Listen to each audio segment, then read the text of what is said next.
This is WYMT Mountain Sports, your home for the Kentucky Wildcats and local high school sports.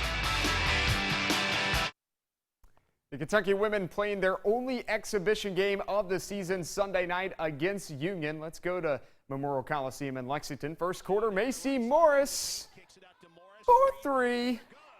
Yeah, the Bell County product showing a range. Later, Janae Thompson the steal, and then the coast-to-coast bucket. More from Morris later. Macy, little stop and pop. She did that at Bell County. Macy goes for 10 points in this game, but a monster night for Alexis Jennings. A game-high 20 points, 12 rebounds. That's a double-double. Kentucky beats Union 95-63. The women open the regular season up with Rice this coming Friday, the 13th. Well, it's exciting to see the team get out there and really do some things well that we've been emphasizing in practice, and we have a long way to go as a team, but I feel really good about their effort and their attitude and their energy. And like I just told them, we have a lot of improving we need to do between now and Friday. But one thing that I'm not real concerned about with this team as of today's performance was their effort and their attitude. Now to the football Cats. Let's rewind back to the first game of October. It took overtime for them to beat EKU, an FCS team. Then they had a lot of extra time to prepare for Auburn, but Kentucky suffered loss number 2 on the season. The very next week, the Wildcats with their biggest loss of the year, 52-21 down in Starkville to the Mississippi State Bulldogs. And on Saturday, well, what happened? Georgia beats the Cats 27-3. Kentucky falls to below 500 for the first time this season. 4 straight losses for the football Cats. Georgia controls the game with more than 37 minutes in time of possession to Kentucky's 22 minutes. The possessions is what it killed us. You know, we were going 3 and out way too much, and so we would get some decent yards on maybe first down. You know, say decent, you get 4 or 5 yards, and then, you know, if you don't get any on second, and then we weren't very good on third down in general. You know, so when you're not moving the football, it makes it extremely difficult. And then, you know, you add in some turnovers, and not good. All right, the Wildcats go to Nashville next. The Vanderbilt Commodores give their best shot to knock off Florida in the Swamp Saturday, taking a 7-6 lead late into the fourth quarter, but Austin Harlan kicks that 43-yarder to give the Gators their first bid to the SEC championship game since 2009. The Commodores fall to 3-6. You look at this, and I don't feel snake bit. I just feel like the game goes the way it goes.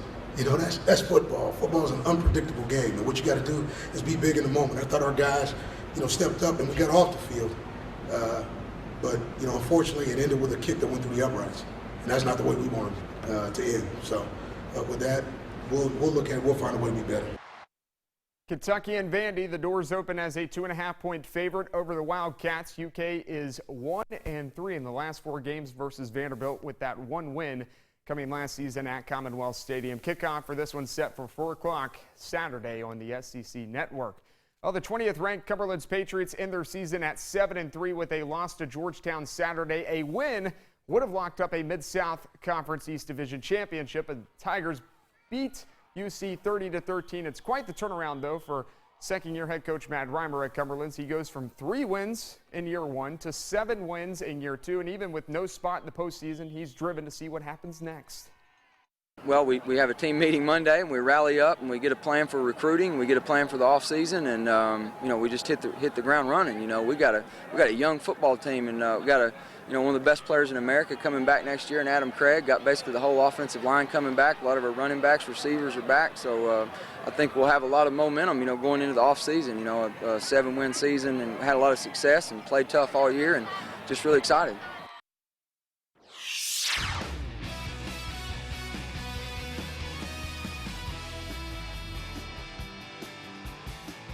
Dragons game with Hazard.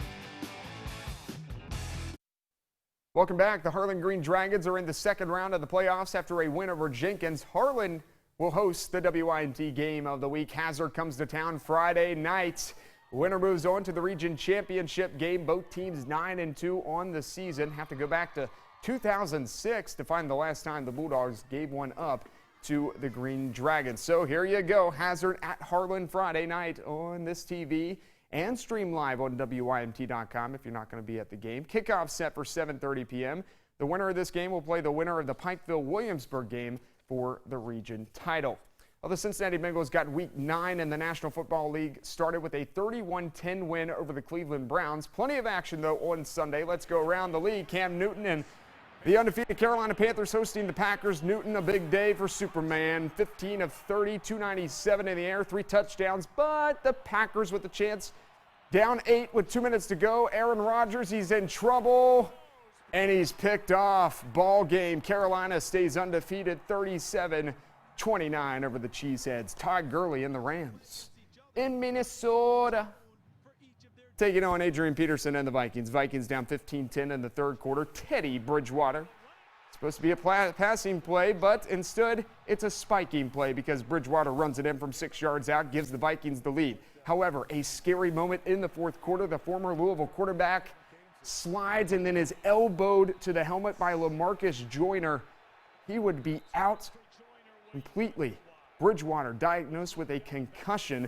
The Vikings do get the win, now 6-2 on the year, 4-0 at home. The Titans in New Orleans with a new interim head coach in Mike Mularkey. That meant Lawrence County's own Jason Michael got to call the plays, and he did.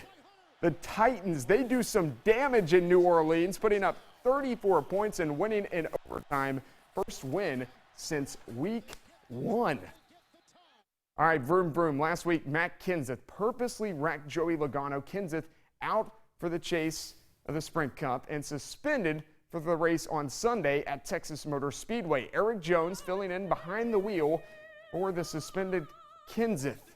Jones would have a good day. He finished 12th, while Jimmie Johnson would finish 1st. He leads just 6 laps in the entire race, denies the 8 remaining contenders in the chase of an automatic berth at Homestead. 5th win of the season for Jimmie Johnson, 6th at Texas Motor Speedway, and 75th win of his career. We'll be back after this.